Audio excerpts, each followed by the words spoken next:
I also believe that the truth will come out. The full story. The full players. The pattern of behavior and abuse that has been happening. Real accountability will eventually happen in this situation. And when it does, it'll paint a true picture of what's happening here. It'll be accountability that will not be based off of vendetta, but be based off of the actual statement. This video is going to be a fucking doozy. Buckle up. I want to talk about this criminal case involving 2 counts of possession of child pornography.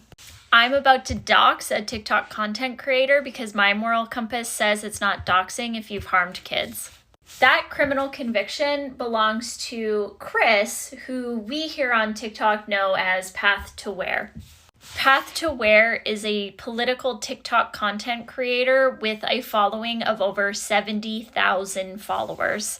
I would have tagged him in this video, but I think the second that the Facebook post went up, he panic hid his account. I have known for 2 weeks that this conviction existed. I was told by a number of women that they had been harmed by Pathtowhere, and I have been beep booping my little heart out behind the scenes.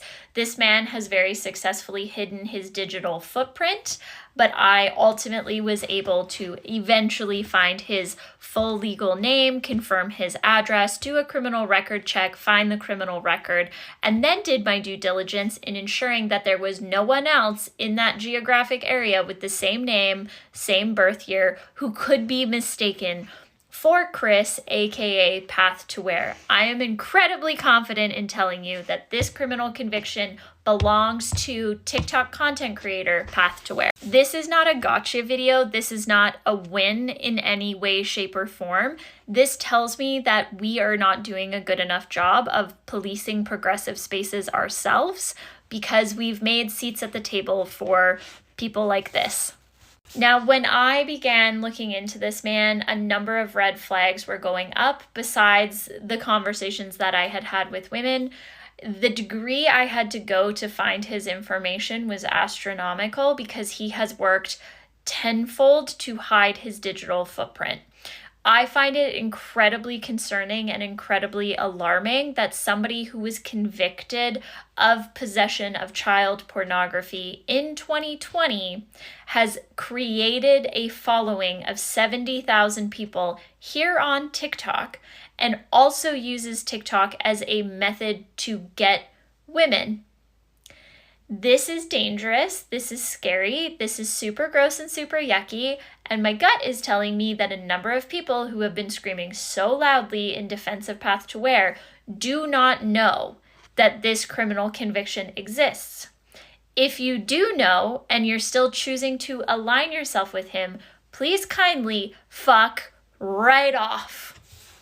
This is going to cause a shitstorm. And I know that this is going to have blowback on me, but I could not in good conscience expect the victims of this man's harassments to put their neck out and put this into the social media ethos. I know that there's going to be consequences. I know that there's going to be threats of legal action. I already know that all of that is going to happen, and I'm so 10 toes down against CSAM that I am absolutely okay with those consequences. I knew I was going to find something. I sort of thought it was going to be harassment, stalking, or fraud. I did not expect it to be this. This is a lot. I don't have the time, space, or compassion to hold your hand while you deconstruct your relationship with this man who recently was convicted of possession of child pornography.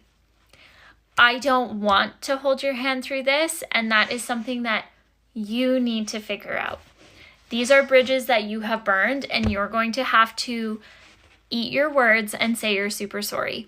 And I hope that this can be a learning opportunity for a number of people. If something feels off, if it feels like, why the fuck is this continuing and perpetuating, and why are there all these characters involved in it? What's going on? There's probably a shitty white man who's attempting to hide something. You just got to go find what they're trying to hide. Hope this clarifies where I stand on this situation. I think a lot of people who claim my friendship forgot that I am a queer, disabled, autistic woman, first and foremost, a mother of a queer child, and friends to many queer people. I literally put on pride. Like, I literally put on pride while all of this was going on. So, sorry it took me so long. Guy was a ghost. Gave me a little bit of tummy upset, the amount of stress I took on to find this motherfucker. I'm gonna go get some cake. I deserve a treat.